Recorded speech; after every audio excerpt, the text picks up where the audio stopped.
अनुच्छेद 14 सांगण्याचा प्रयत्न करेन तुम्हाला. समानतेचा अधिकार आहे जो आपल्याला इक्वॅलिटी आपण जी बोलतो. आज जर आपण ट्रेनच्या डब्यात चढतो तर तुमच्यासाठी स्पेशल डब्बा आहे.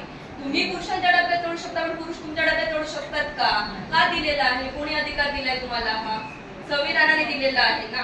का दिलेला आहे? महिलांसाठी आरक्षण. तुम्ही तर आज हाफ तिकीटवर जाता, चढता बसमध्ये, तिथे पण तुमच्यासाठी काही सीट्स आहेत का आहेत? तर संविधानाने तुम्हाला आरक्षण दिलेलं आहे म्हणून आहे.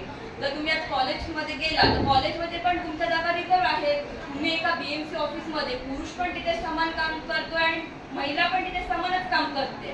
असं नाही आहे की जर पुरुष एक काम करतोय महिला सुद्धा ते काम करते म्हणून पुरुषाला जास्त वेतन आणि महिलेला कमी वेतन, हे तिथे आज राहिलेलं नाहीये. कारण की संविधानापुढे सर्वांना समान अधिकार दिलेले आहेत, समान संधी उपलब्ध करून दिलेला आहे.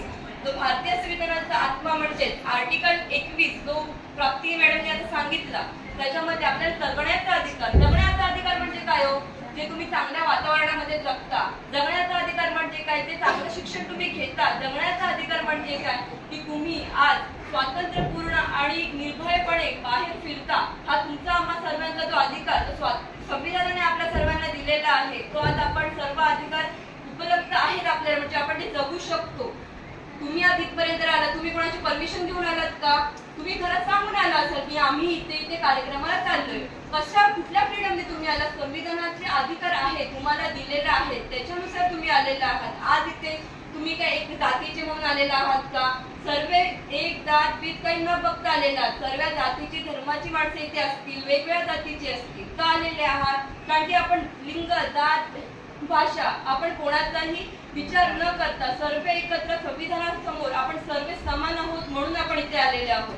तर जास्त मी तुमचा वेळ नाही घेत आणि विवेक साळी सर यांनी आम्हाला हा विचार मंच उपलब्ध करून दिला आणि बोलण्याची संधी दिली, त्याबद्दल त्यांचे मी आभार मानते. आणि अखिल महाराष्ट्र कुणबी सेवा संघ यांचे आभार मानते. धन्यवाद. आणि तुम्हीही थांबून इथे 5 मिनिटं आमचा कार्यक्रम ऐकला, तुमचे सर्वांचे आभार मानते. आपण एक शपथ घेऊया. एक जागतिक महिला दिनानिमित्त एक शपथ आम्ही केली आहे, त्यात आपण सर्वांनी ती शपथ घेऊया. उभे राहता का सर्व?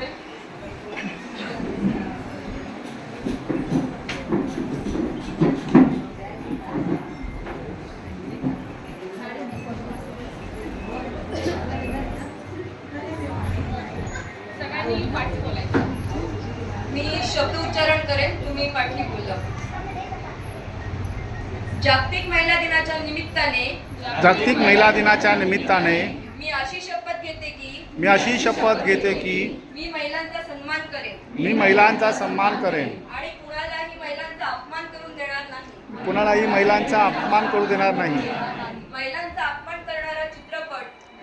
अपमान करणारा चित्रपट, गाणी, विनोद आणि शिव्यांचा मी विरोध करेन. स्त्रियांच्या प्रतिष्ठेला गुन्हेपणा आणणाऱ्या रूढी परंपरांचा मी त्याग करेन. मी महिलांवर होणारे हिंसाचार खपून घेणार नाही आणि त्या विरोधात आवाज उठवेन. मैं शपथ लेती हूँ कि मैं महिलाओं का सम्मान करूंगी और किसी भी महिलाओं का अपमान नहीं करने दूंगी. महिलाओं का अपमान करने वाली फिल्मों, गानों, चुटकुलों और गालियों का विरोध करूंगी. महिलाओं को प्रतिष्ठा को ठेस पहुंचाने वाली रूढ़ियों को और परंपराओं को छोड़ दूंगी. मैं महिलाओं पर होने वाले किसी भी तरह की हिंसा को बर्दाश्त नहीं करूंगी और इसके खिलाफ आवाज उठाऊंगी. मैं हमेशा महिलाओं का आदर करूंगी और किसी भी उनका अपमान करने नहीं दूंगी.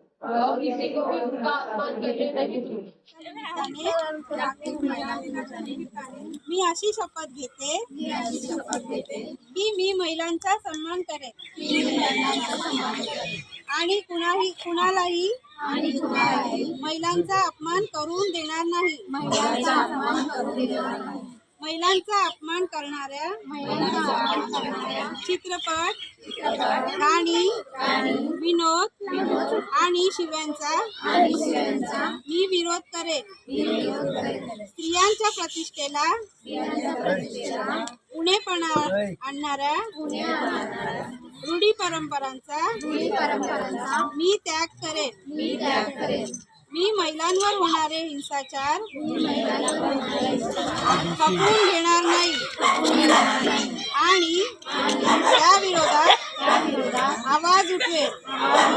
मी महिलांचा आदर करेन. कुणालाही महिलांचा अपमान करून देणार नाही. माझा परिसर, माझे गाव, शहर महिलांसाठी सुरक्षित आणि भयमुक्त बनवण्याचा प्रयत्न करेन. महिला दिनानिमित्ताने